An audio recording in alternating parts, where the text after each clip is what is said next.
আর বাউল দর্শন হচ্ছে শেকড়ের দর্শন। বাউল মানে হচ্ছে বাতে বাতাস, আর উল মানে হচ্ছে সন্ধান। যারা হাওয়া বা বাতাস খুঁজেন তারাই হচ্ছেন বাউল।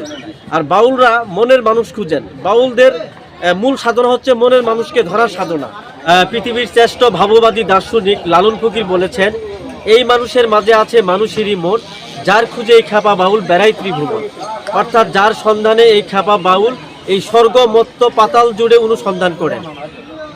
লালন ফকির আরো বলেছেন যে একবার আপনারে চিনতে পারলে যাবে অচিনারে চিনা, ও যার আপন খবর আপন আর হয় না।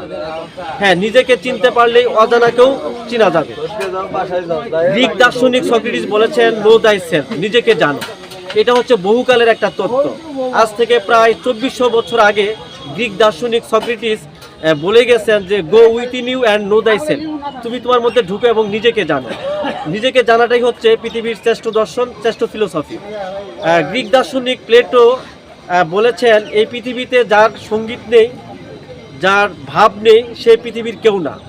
অর্থাৎ সঙ্গীতের মধ্য দিয়ে মানুষ আধ্যাত্মিকতার চরম শিখরে পৌঁছতে পারে। তো লালন ফকিরের ভাব সঙ্গীতের মধ্য দিয়ে আমরা লালন ফকিরকে চিনতে পারি, লালন ফকিরকে জানতে পারি।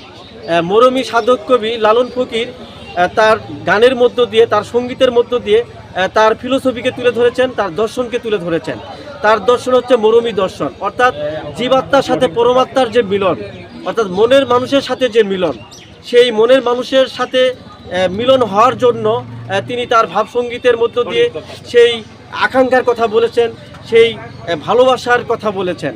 কারণ আমরা এই পৃথিবীতে আসছি সৃষ্টিকর্তাকে খোঁজার জন্য, সৃষ্টিকর্তাকে পাওয়ার জন্য। কিন্তু আমরা এই পৃথিবীতে এসে নানানভাবে আমরা বিপথে চলে যাচ্ছি, বিভ্রান্তির মধ্য দিয়ে চলে যাচ্ছি, অথচ আমাদের এই মানব জীবন শেষ হয়ে যাচ্ছে।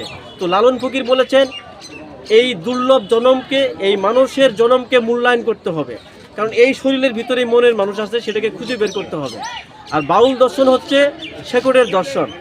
বাউল মানে হচ্ছে বাতে বাতাস, আর উল মানে হচ্ছে সন্ধান।